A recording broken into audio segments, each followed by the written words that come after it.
लोकतंत्र में सच्ची जीत लोक से होती है, तंत्र से नहीं। लेकिन ये नया लोकतंत्र जो बनाया भारतीय जनता पार्टी ने, उसमें लोगों को वोट नहीं डालने दे रहे हैं, अपने तंत्र को आगे कर दे रहे हैं। और जब कभी भी निष्पक्ष जांच होगी, जिस समय निष्पक्ष जांच होगी और तमाम वीडियोस जो या सीसीटीवी के माध्यम से जो रिकॉर्डिंग होती है बूथ की, जब उसकी सच्चाई सामने आएगी तो पता लगेगा कि वोटर्स ने वोट नहीं डाला, वहां के कौन वोटर बन गए ये भी किसी को नहीं पता। बूथ के अंदर किसने वोट डाला किसी की जानकारी नहीं है। हमने पहले भी कहा कि आज फिर कह रहे हैं, सदियों से पीडीएस समाज का जो उत्पीड़न और अपमान प्रभुत्ववादियों ने किया है, उसका दर्द पीडीए ही समझ सकता है। पीडीए दर्द का रिश्ता है, यही दर्द पीडीए को लगातार जोड़ रहा है।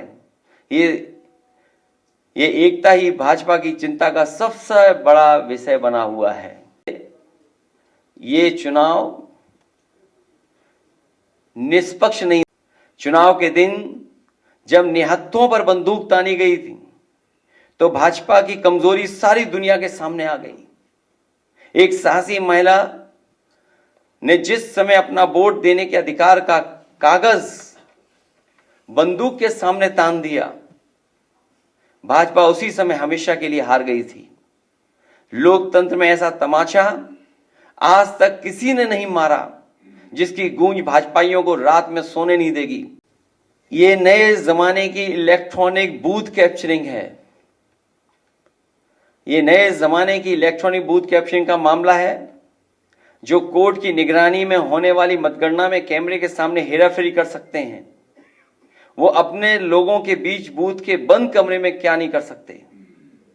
अगर पीडीए के अधिकारी कर्मचारी बदलकर धांधली न की होती तो भाजपा एक भी सीट के लिए तरस जाती, जैसे कि लोकसभा चुनाव में हुआ था। जब ऐसी व्यवस्था मिल्कीपुर में नहीं हो पाई तो वहां का चुनाव भी सरकार ने टाल दिया।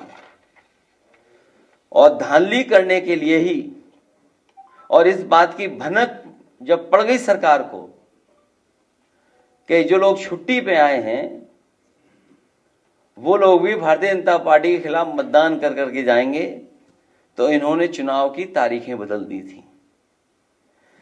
एक देश